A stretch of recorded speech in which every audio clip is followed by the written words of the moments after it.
everybody. Thanks so much for that great introduction, and thanks to you all for being here this evening. I've been looking forward to this event. Yesterday was the publication date for the paperback edition of my book, which has been out for about a year. I've been looking forward to the paperback because just, for lack of a more complicated reason, it's cheaper than the hardback. And having grown up as someone who could only access books either by way of a wonderful library like this one, or let's say at yard sales or somehow secondhand, I'm quite sensitive to price points, and there is some irony, I think, to it in knowing that perhaps the people who might most deeply see themselves reflected in the story I've written perhaps are the same folks that would appreciate a lower price. So I'm so glad it's out in paperback, and I'm glad to be here on night 2 of my tour. Last night I was in Seattle at Elliott Bay, which is their wonderful independent bookstore. Made a long journey here across 3 time zones.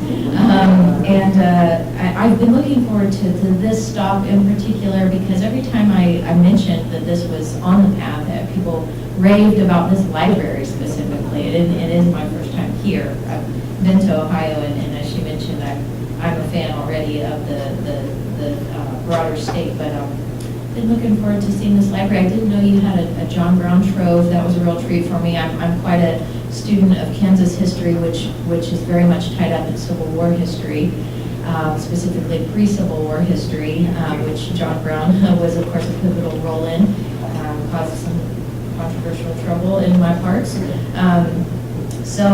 Anyway, as you know from the intro and perhaps other means, I write about socioeconomic class, and that's what I'm mainly going to talk to you about tonight. I come just out of curiosity, and there will be no exams and there's no judgment, but who has read my book already? I'm just curious. Okay, maybe a third of you. Just helps me kind of gauge how to frame things and not be too redundant. So knowing that most of you are new to my work, presumably, I'm going to tell you a little bit about who I am and where I'm from. So I was raised in rural Kansas, mostly on a wheat and cattle farm about 30 miles west of Wichita. I was born as a 5th generation Kansas farm girl, was the first person from my family to go to college, the first woman from my family to finish high school and not have a baby when I was still a child. So I come from all sorts of cycles that are very much associated or tied up with the American story of cyclical poverty. And so really, while this book is called a memoir, I think that the subtitle is a little bit misleading, and in fact my publisher and I struggled in terms of how to label it and describe it, which is a necessary evil in the world of marketing. And the reason that the term memoir might fall a little bit short, although it is accurate, is the cyclical nature of what I was trying to reveal, that poverty and the class-based struggle, what it means, what has it meant over the approximately 4 decades of my life to come from where I do, and how that might be relevant to the bigger picture of this country. It is really a generational story, and I spent many years researching it. So sometimes I kind of put on my journalist credentials in the narrative, and I provide what I hope is a well-researched social commentary or cultural analysis. And at other times I am very much in a very traditional vein of memoir, revealing the stories of the family that I come from. But that involved research too. I actually got, lest anyone think that this book was written or contrived for the sake of the current political moment. I got my first research grant to write this book in 2002 when I was a senior in college.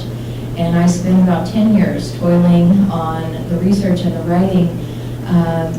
One of the reasons it took so long is that I was really broke most of those years, and a creative pursuit requires time, and time is money. And if you have 3 jobs to pay the bills, you probably are going to have a hard time finishing such an immense creative project as a book. Another reason, though, was that I couldn't get anybody to really care about or understand what I was up to. So by the time I was 25, and this is, gosh, almost 15 years ago, most of this book that some of you have read and some of you perhaps will read yet was done almost verbatim. Well, I would say maybe 2/3 of the passages of what ultimately was published as Heartland didn't have that title, and some of the framework was a little bit different organization, but the heart and soul of the book was already there in like 2005. And that's when I started trying to get a literary agent, which for those of you who are at all familiar with the book publishing industry, know is absolutely essential really to getting published, at least within the realm of kind of, the major publishing houses, which was a goal of mine.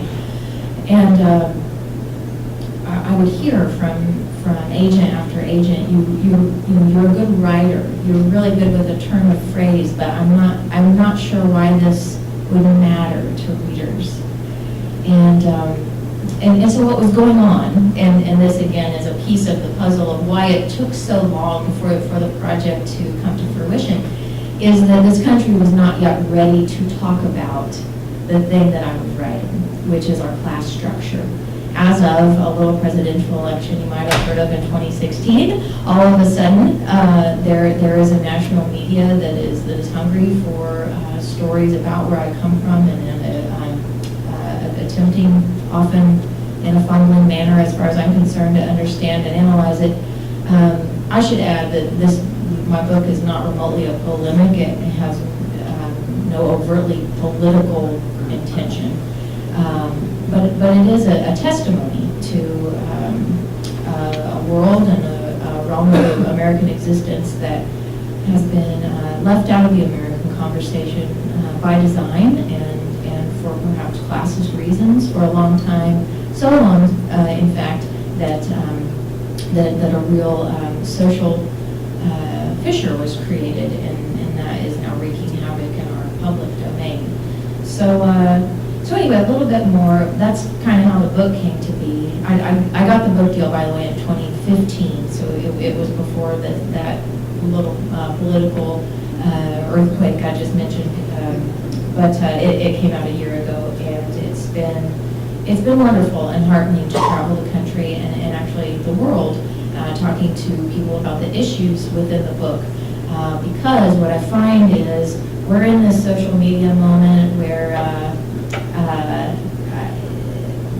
really difficult, complex, and nuanced issues are being reduced sometimes in unhealthy ways to, like stats on Facebook comment threads. And what I find, though, is that every time I meet a room like you all, and we're all sharing a space as fellow human beings, probably who come from different places, different backgrounds, different perspectives, different politics, yet we're here together with some sort of shared interest this evening, and it might have to do with your love for literature and books. It might have to do with the themes that you heard my book covers. It might even have to do with a sense of civic participation, that you just want to be in the mix with your local society, and those are all good goals.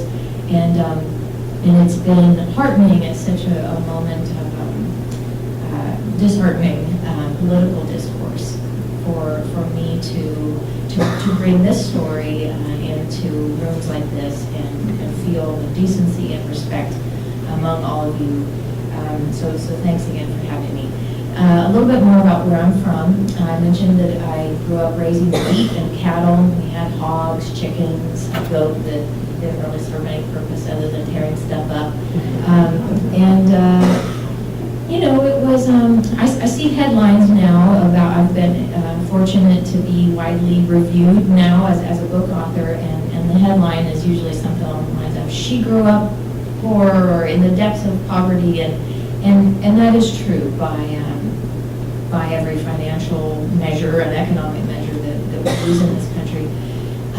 It's still hard for me to wrap my head around, though, because when I was growing up, I never in a million years would have thought of myself as poor, and my family wouldn't have used that term either for the very basic reason that we had enough food and we had a roof over our heads.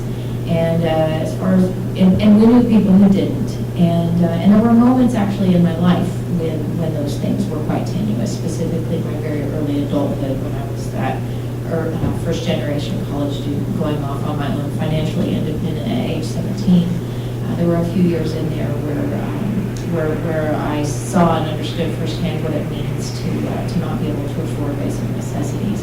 But when I was growing up, since we were on a farm, we had our own fresh food largely.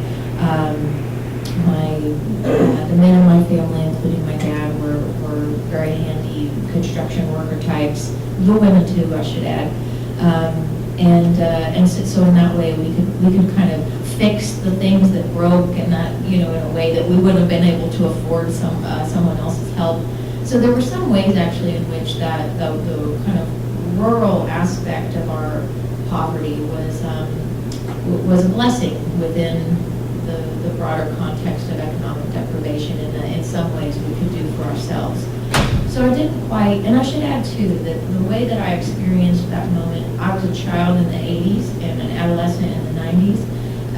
Those were moments when better off families were getting a hold of things like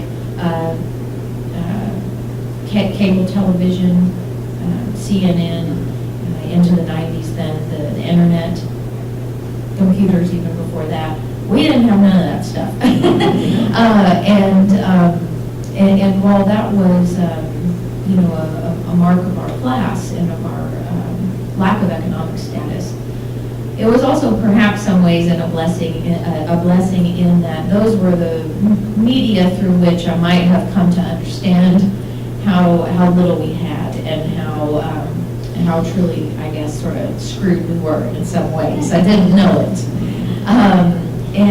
That's a blessing and a curse, I think. It's a blessing in that, I had enough, and I felt quite content, and I feel sometimes that so I've been a journalist for almost 20 years, writing about, covering as a reporter many of the issues that I try to deal with in a more personal and intimate way in this book, and I find that my colleagues in our wonderful American free press, often well-intentioned, but coming from much more privileged places than I do, will go into a story that's attempting to cover something about, say, rural poverty, and frame it in this way that's sort of like, let's find the most wretched example, and let's, in the most salacious way, kind of hover on the most pitiful moment.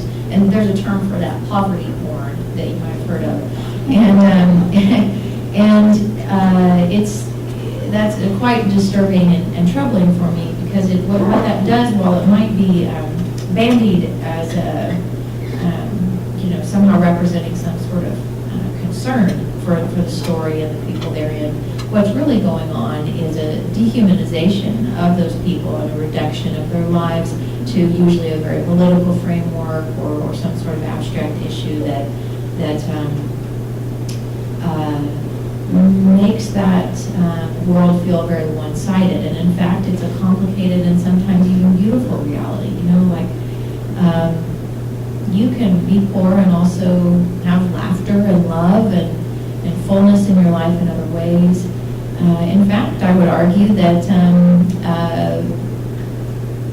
I had more in that column in some ways than some of my very wealthy friends that I came to know over the years who had plenty in their bank accounts, but maybe less in terms of family ties and a rich connection to land and home and things that feel like a type of wealth to me. So I say these things not because I want to create some sort of sentimentalized or sugar-coated version of what poverty means, because poverty indeed is a terrible injustice, and it's a horrible way to live. It wears you down psychologically, physically, mentally. It tears at the ties that bind family and the ties that bind society. But I always like to lead with that point, that what I'm here to talk about tonight isn't about people I want you to feel sorry for. It's rather about an imbalance in our country that hurts all of us, regardless of where we come from. Because the historic wealth inequality that we find ourselves at this moment in time is wreaking havoc on our culture, our society. It means that hardworking people don't have enough money to just cover the bills. These are relatively fast shifts, dangerously fast shifts in our society just over the course of my relatively short lifetime. In those 4 decades, people like my family have moved from what I would call the working class to the working poor. There are 40 million poor people in this country, and the vast majority of them work very hard, more than 40 hours a week, year-round. They might be cobbling that together by way of 3 part-time jobs, and the way that our employment numbers are counted is sometimes inadequate for representing the reality of what's going on the ground. None of them have benefits. But it's a crisis that we find ourselves in at this moment, and that's why I'm here to talk to you about it, because it affects all of us. We have 40 million people who can't afford or access health care. That affects our economy. It affects our national morale. It affects our understanding of ourselves just in humane terms. You know, what kind of a society are we? And that's the reason that the subtitle of my book is A Memoir of Working Hard and Being Broke in the Richest Country on Earth. You know, to be poor in the United States is actually, in global relative terms, may well be, as my family would say, quite high on the hog. You know, to be poor in the United States is very different than to be, say, poor in India. And the relative nature of those experiences is something that we shouldn't leave out. But if we are to examine the United States proper as a political unit, with its own budget and its own policies, I think we should be examining how well we take care of our own. And to my estimation, that's the first sign of how good of a job we're doing as a decent nation. And I think if you read my book, you might agree that we are perhaps failing at that charge. So I don't like to read very long from my own work, because I'm a writer and I love going to readings, but I just, when people kind of hold forth too long with their own book, I get kind of bored. So I'm not going to do that too long, but I'm going to read you just a few pages from chapter 1 of this book, which is called A Penny and a Purse. Talks about my dad, a little bit about my family, and kind of gets into some of the analysis that I think is representative of this book. My dad, by the way, tomorrow's his birthday. He'll be, 64. And he was actually born on Labor Day, believe it or not, which is quite a poetic birthday for a laborer. So I've been thinking a lot about this week, about labor and about work and about how that relates to our society and the kind of wheels that make it turn. The first chapter of this book very much dwells on that theme. So the way that I wrote this, I wanted there to be a loose chronology of my life, my sort of coming of age, so that the reader could kind of come along on that journey with me, get to know my family along the way. And there are some wild characters there. But I also, often memoirs are sort of, I'm going to write a list of all the hardest things that happened to me, and maybe the most salacious things, and just kind of a chronological litany of my hard luck life. That's not the book I wanted to write, and if I had written that book, it would be quite different, actually, in content. I wanted to write a book that began with the purpose of making a comment about this country, and then that's how I decided what was or wasn't relevant for my family to weave in. And it turns out most things were relevant, because the public forces at play in something like socioeconomic classes creation seep into the most intimate and private experiences of our lives in innumerable ways that I try to explain in this book. But at any rate, the way that I structured this book is really sort of dwelling on themes that intersect with one's class experience. So the first chapter is very much about work, labor, money. The second chapter, which is called The Body of a Poor Girl, is about health, the body, physicality. The third chapter is about place and land and the earth and so on. So, and then along the way. You kind of see me come of age in Kansas. But I'm going to read to you from that first chapter, which has been on my mind because of Labor Day. It's called A Penny and a Purse. Dad didn't own any stocks or follow any market other than agricultural commodities. But he knew something about the economy wasn't right. Things were getting more expensive compared to how much money was coming in. That's a ratio felt acutely when you have to calculate budgets to a dime. Dad saved coins in a giant glass bottle that had previously contained Canadian blended whiskey. One night, he reckoned it was time to count them. He poured them onto a fold-out card table in the living room near the brick fireplace. I watched the pennies, nickels, dimes, quarters trickle down into a pile. Touching the coins with great care, Dad separated them into stacks. He was not a materialistic man. I never knew him to buy anything for himself but work tools. But he lived in a materialistic world, a system of goods and services that required monetary compensation. He added figures on a notepad and a calculator. He left the family room for a while and returned to count the coins a second time. I walked past, and I would have been, by the way, probably 6 or 7 years old, this kind of mid-80s. "Sarah, come here," Dad said. "What?" I asked. "You have something you want to tell me?" "No." "You sure?" "Yes." Dad sighed and looked at his coins. "I know what you did," he said. "What?" "You took a nickel." I hadn't. "No, I didn't," I said. "Sarah, don't lie to me." "I didn't take it." "Just be honest and I won't get mad at you." "I didn't." Dad sighed again and put his head in his hands, agonizing over what the moment meant to him. A nickel was unaccounted for, and every missing cent was his fault. I stood there looking at him and the stacks of coins on the wobbly fold-out table, feeling like I could cry. I hated being misunderstood, and I hated when my parents were unhappy. This moment was all of that at once, and the air smelled like dirty metal. I realized the weight of those coins then. The big silver ones were worth the most, but the smaller ones mattered just as much when you needed every penny. It's a lesson I sometimes forgot. Grandma Betty scolded me once for throwing a few dirty, sticky pennies in the trash. Her mom and Grandma had worked on the Boeing assembly line during World War II. Once, a pay period shook out so that the company cut a check to her grandma for exactly 1 cent. After she died, the paycheck ended up among Betty's keepsakes. "Here's a paycheck for 1 friggin' penny," Grandma Betty would say, holding it with reverence. "Can you imagine? But a penny is a penny. Every bit counts."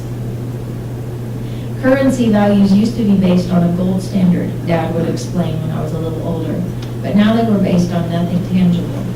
It was just a game, really, the whole money system. Grandpa Arnie watched wheat prices go up and down in the local newspaper or on the price board that hung outside the grain co-op. At the courthouse in Wichita, where Grandma Betty worked as a probation officer, she made less money than men who did the same job with less skill. We didn't own stocks, but the psychological underpinning of the market wasn't lost on us. My mom used to say, paying retail is for fools. We could walk into a store and with one glance at a tag discern a showroom full of ridiculous markups. Mom would pick up a dish off a shelf, turn it over to read the number on the bottom. She'd raise her eyebrows and set it back down. "I don't think so," she'd whisper. Betty would raise her eyebrows too. "What a rip," she'd say, once we were outside the store, walking back toward our car but not holding any bags. Money was what made the world go round, I learned fast. I knew how to compare prices on tags before I knew how to read words. Yet money was a lie. Pieces of paper and metal suggesting prices for goods, services, labor, and human beings themselves in a way that often had more to do with profit than with true value. We were on the losing end of that ride, no matter how many acres of wheat we farmed. In that way, my family and our class might have been the least fazed by America's obsession with wealth. As workers living at the taproot of the agricultural economy, we not only could grow and build our own necessities, we also understood the hard work a loaf of bread represented and thus put less faith in the money that bought it than in the bread itself. Wealth and income inequality were nothing rare in global history. What was peculiar about the class system in the United States, though, is that for centuries we denied it existed. At every rung of the economic ladder, Americans believed that hard work and a little know-how were all a person needed to get ahead. Unlike so many people of my generation, I did get a good life for my hard work and know-how. In addition to what I might have earned, there were strokes of grace along the way that I can't take any credit for. Somehow, I ended up with a better situation than my parents had. But the American dream has a price tag on it. The cost changes depending on where you're born and to whom, with what color skin, and with how much money in your parents' bank account. The poorer you are, the higher the price. You can pay an entire life in labor, it turns out, and have nothing to show for it. Less than nothing even. Debt, injury, abject need. No matter who you are and what you started with, though, your fortunes are not assured. For decades, far more people fell down the ladder than climbed up it. The American economy is less like a dream supported by democracy than it is like an inconsistent God. Most of us, regardless of economic station, sacrifice a great deal to it. And that can be a satisfying agreement. Grandpa Arnie loved working the land, not for the price of wheat per bushel, but because smelling damp earth at sunrise felt like a holy experience. Dad loved building something beautiful out of good lumber, not for the paycheck, but for seeing his own creativity turned into a sturdy, useful structure. The pleasure that Mom got when she sold a little house in Wichita to some poor family wasn't just for the small commission, but for the tears in the family's eyes when she handed them the keys. Work can be a true communion with resources, materials, other people. I have no issue with work. Its relationship to the economy, whose work is assigned what value, is where the trouble comes in. My family's labor was undervalued to such an extent that, while we never starved or went without shelter in a chronic way, we all knew what it felt like to need something essential. Food, shoes, a safe place to live, a rent payment, a trip to the doctor, and go without it for lack of money. That's the sort of mess that I wanted out of.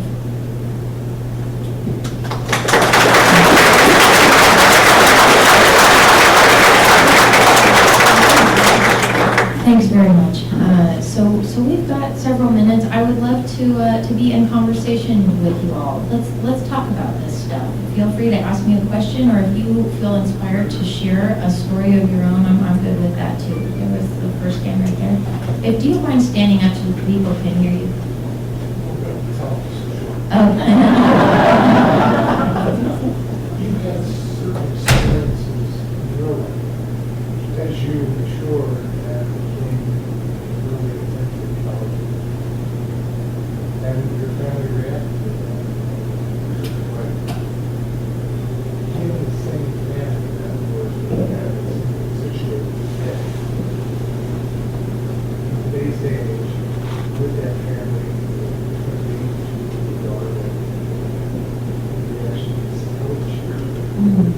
That's a really interesting question. So I'll repeat it for those who might not have heard. He was saying, I had a quite different trajectory than my family for various reasons, they reacted in a particular way. And if some teenager now, 20 years later, we're setting on the same path, would the family reaction be different? And I think what you're probably getting at is some very recent cultural shifts in the way that we talk about and perceive things like higher education and professionalism. it's hard for me to speculate, because every family is kind of its own unit, but I can say, first I'll give you a little framework for what that reaction was when I was a kid. I come from brilliant people, and my mother was just like a natural wordsmith, and I went on to get many degrees in writing, one of which came from an Ivy League university, and I say with all honesty that if you read my work and you feel like there is something skillful about the prose, you're hearing her voice. Most of, I speak like my family. My mother was the bookish one and was an outlier in that way, and that was a blessing for me that there were a few books in the house for that reason. But even my dad, who he's not a reader, he follows the news, but he's not into books. He's just kind of a natural poet and storyteller, and kind of comes from a lot of families like mine who are quote unquote uneducated, which has a negative connotation, are full of creativity and intellect. They just haven't passed up with the opportunities for that to be kind of unlocked in a world other than the labor they were born to. And so I coming along as being a little girl in the 80s, just the difference between that and my mom being a little girl in the 60s was probably the difference in terms of that opportunity for a girl specifically to like have her hand called on in class and be encouraged to go to college. So the moment I was born into made me a thing apart from my family, and also, I did have some. I won't sell myself short. When I was a kid, I did have a maturity and kind of awareness about goals that I set off on a sort of like achievement warpath about that made me kind of separate from my family in some ways. So how did they react to that? It was sort of like they didn't really know what to make of me, and they just kind of stayed out of my way, because the things that I was setting out to do were things that they humbly understood that they couldn't really advise me on. Class isn't just income, of course, it's social capital, it's vocabulary, it's understanding things like how to apply for college. And I was doing so without a computer or access to the internet in the late 90s by way of a geographically remote location, a farm in Kansas. So I was sort of at the mercy of my high school guidance counselor, and making that path on my own. And my family, they neither, they didn't necessarily like encourage me in a robust way, but they didn't discourage me either. They just sort of respected me to do whatever I was up to. And now the moment that we find ourselves in, where there is this discussion about the quote-unquote rural-urban divide, or there's this idea of the liberal elite, and there are ways that we're very reductive and dangerous ways, I think, that we're talking now about things like class. I didn't know when I was 18 and a first-generation college student that what I was doing was essentially being the first person from my family to step across a probably centuries-old dividing line between my family and the middle class. But that is what I was doing. And today, my own family and I, if it were that same bunch of people at those ages now, might have a greater awareness about that and maybe more negative views about it. I don't know. I do know that this feels like a much more political moment, even 20 years later than when I left home. My views were changing when I was on that college campus. And, I was raised in what I would call a sort of like moderately conservative, maybe we would have called ourselves fiscally conservative world, but socially liberal. The place that I'm from has transformed in a lot of ways. So I don't think that it's probably a fair guess that today that shift or that sort of going away might be today met with greater skepticism or possible derision, but I don't know. I can tell you I was lucky to be born into a family that was pretty good to me, whatever I did. Do you have siblings? I do, yes. How do they fit into that framework? Sure. So I have one younger brother. He's 4 years younger than me, and he's a character in the book. He kind of followed my path to, well, I probably shouldn't frame it that way, because I can't say he went there because I did, but I went to our largest state university as an undergrad, the University of Kansas, and he did the same. And he unfortunately, let's see, I graduated in 2002, and my brother started there in 02 or 03, and so he, and it took him about 5 years to finish. He got a couple of degrees. So he graduated like precisely into the Great Recession. And while I was very early in my career when that happened, and it certainly struck a blow for me, I think it hit people who are my brother's age the hardest in terms of just kind of, cutting them off at the knees at the moment that they were entering the workforce. I don't think he would mind my sharing that he's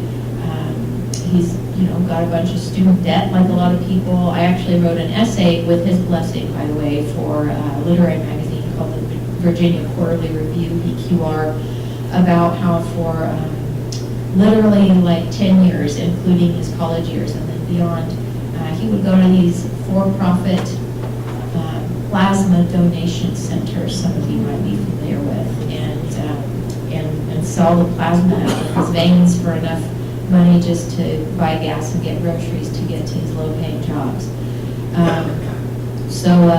He's, he has struggled, and for most of my 20s, I struggled just as deeply.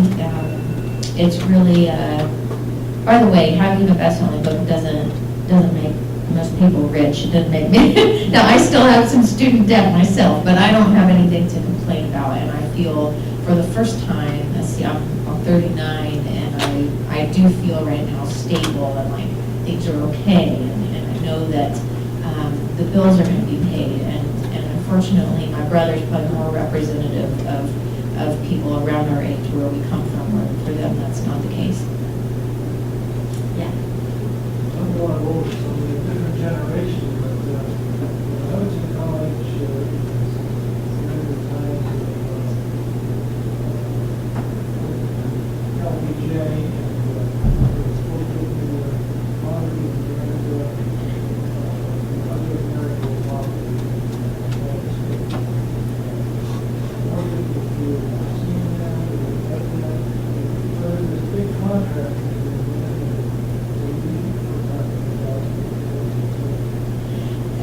I haven't read that entire book. There was a reference to the book Poverty in America, and he was talking about kind of coming of age and sort of the LBJ era. And I think that the important thing about that, something that I do touch on in this book, is that moment, there was this sort of, there's some, if we find ourselves in an unsustainable economic crisis, we also, according to scientists, are in an unsustainable environmental crisis, and those two things have something in common, which is that a long time ago we were getting the warnings, and we as a society did not heed those warnings. And the same is true for poverty. What I've learned in my research is that the moment you're describing, there really was a reckoning with and a warning about poverty in this country, and actually a bipartisan desire to address it among some political leaders. Richard Nixon was, of course, a Republican who is notorious for some other shenanigans, but in that column, he was, I think that one of the things he was most proud of about his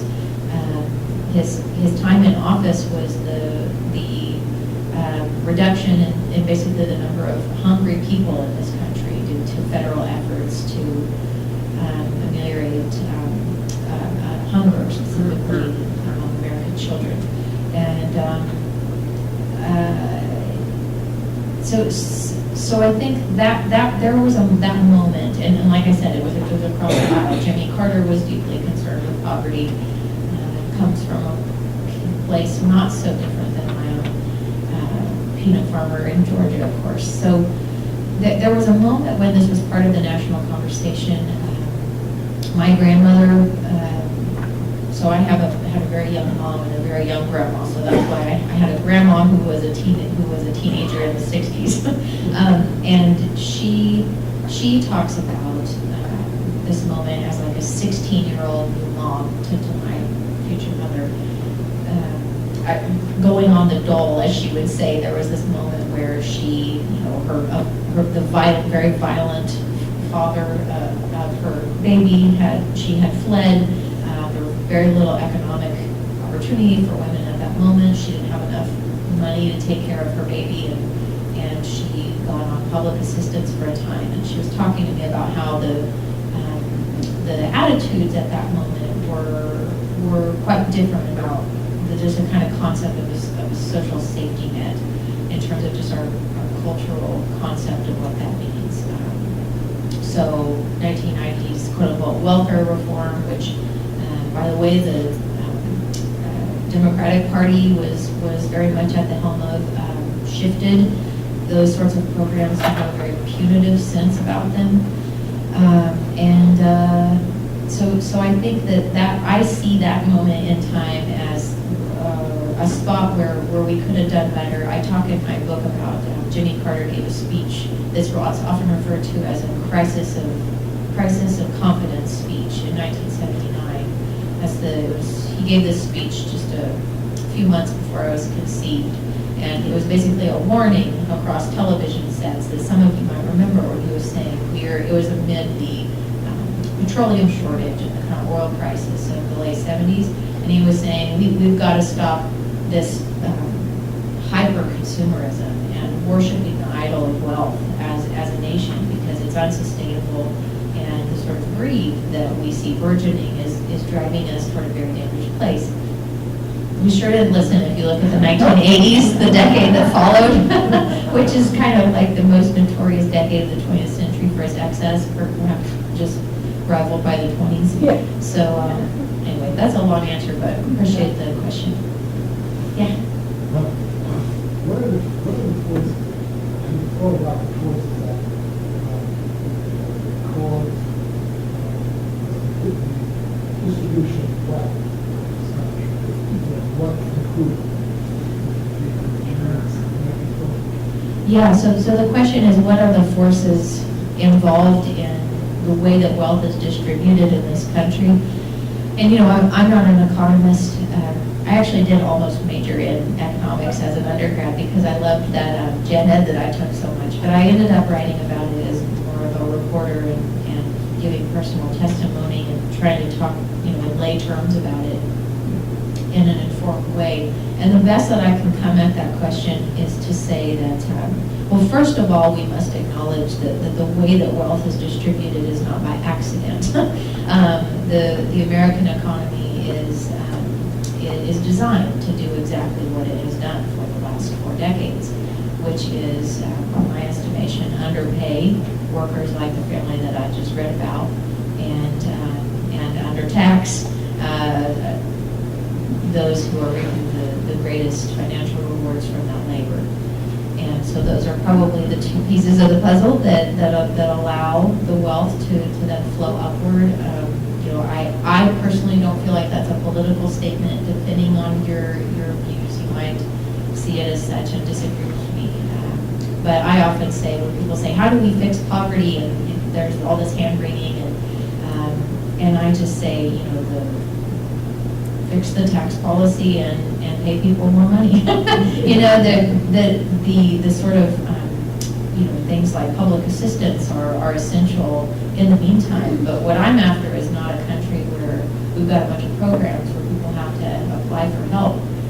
Everybody I've ever known who needed to apply for one of those would rather just be paid for their own dignified labor, a fair livable wage, such that they didn't have to ask for help. Yes? What resonated with me, because I also grew up on a farm in the Heartland in Canada, wheat lands. Although ours you could tell many generations before you did. And not really with the exuberant women in our family. Our farm was in the family for the 3rd generation, and my brother took over, and we loved the farm. Matter of fact, he did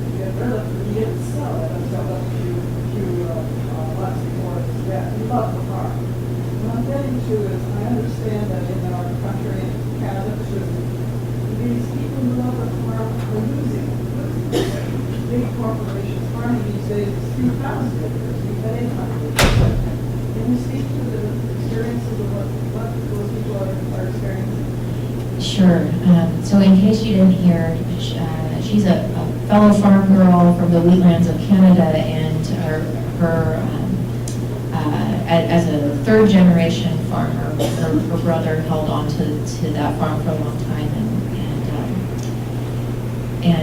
and yet many families, and you've all heard this story, and maybe it's somewhere in your own families also,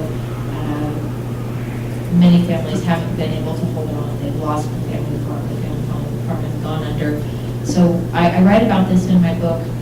When I was a kid, that was the first kind of brush of the first emergence of the term the farm crisis, and in terms of, for decades policy had been benefiting or had been unkind, I guess I would say, to very small family farms in such a way that they were struggling, but that really came to a head when I was a kid. So I was a child at that moment when Farm Aid was created, and the nation began recognizing that this was a crisis. That crisis never ended, of course, and actually in recent years it has come to another point.